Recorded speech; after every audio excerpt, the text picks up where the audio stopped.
on fire.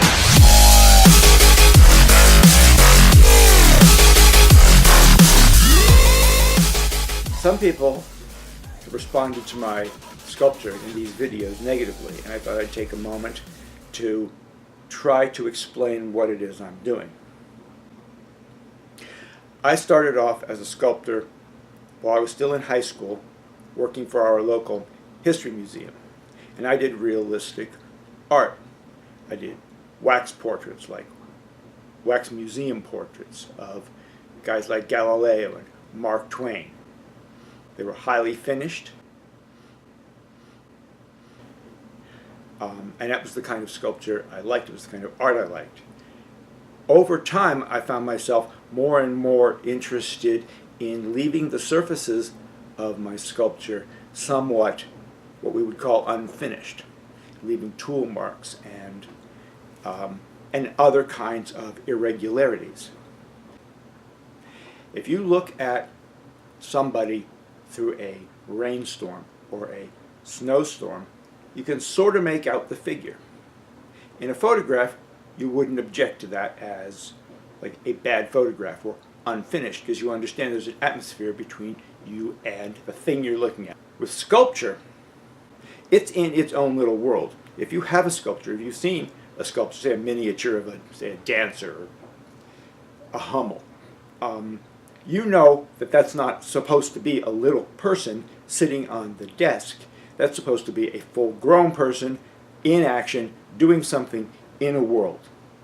And it's that world that our imagination creates because of the clues that the sculpture gives us. When I use heavy texture, the texture is creating an atmosphere between the viewer and the object.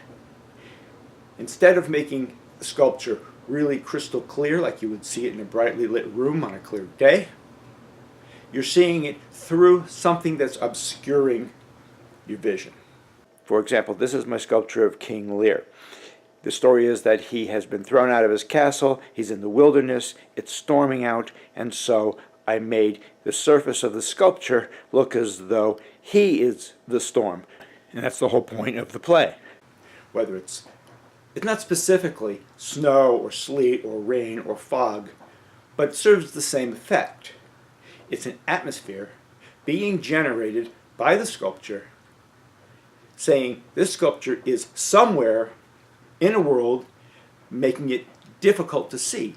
Now this is very similar to what the brain does just when you're looking at me or when I'm looking at you. Your brain has to delete anything that's in the way and select only those bits of the image that you're looking at that tell it, okay, this is a face, it's in motion, it's doing something, and all the rest of this isn't face. This is the environment. We're going to ignore this. You may have taken a photograph of a friend, and then when you're looking at the printout, realize that there's somebody in the background doing a handstand, and you didn't even see that when you were taking the picture because your brain edited that out because you were only looking at your friend in the viewfinder. So the brain has to go through lots and lots of information in order to figure out where the face is. And that's the same thing as when you look at a piece of sculpture that's got a heavy texture. The brain has to assemble the face. It's almost a physiological act that mimics the actual act of looking at a live human being. If you want a good example of this, you go to Madame Tussauds Wax Museum and look at the kind of stuff that I used to do. And you'll have Marilyn Monroe, and it looks exactly like Marilyn Monroe, but it's kind of eerie because she's frozen still. People are never that frozen.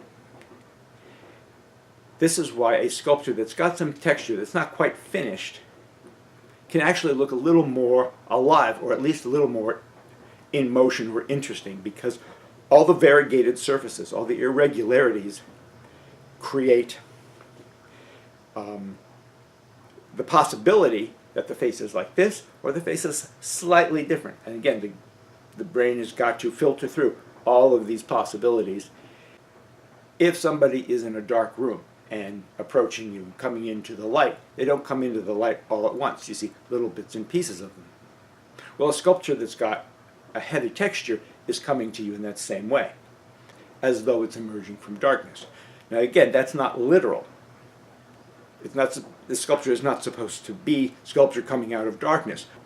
That the sculpture itself creates an environment around it, and that environment, the more rich it is, the more interesting, at least, the figure is, and because it's radiating out its atmosphere, we want it to do the most powerful job of that it can. And so a texture tells the brain, you're seeing this object through something that's in the way. And that might be time, it might be your own power of recognition. So unfinished sculpture just works better. And because texture works like this, because it can interfere with our seeing the work, I like to press that point as far as I'm comfortable going. What I want to tell the viewer, and in this case it's me, because I'm really doing this stuff for myself. If other people like it, that's great. If you can't stand it, that's great too. Go and find your own stuff that you like. But so long as there's enough information to say that this is a figure doing something, then I want to create as many possibilities as I can. And so I layer on the texture. Or to say it another way, I don't worry about the texture. I kind of let the process take over. I'm mixing up a bunch of plastic. It's hard to work with. But what it does is it creates essentially a big mess that sort of conforms to a human being, and so the brain has got to figure out what's going on. And now you're engaged with the piece of art in a way that you wouldn't be if it was just, oh, that's nice. That's, that's a Hummel, it's a little girl with an umbrella. That's not saying anything. This sculpture might not be saying anything either, but there's the possibility that it is. And that's why I have, over the past 50 years, graduated more and more and more toward heavy, unfinished, sloppy, if you wish, surface texture, and away from polished surfaces that I think drain the life out of my art anyway. I hope this has been clear. Thank you for your time. Bonfire!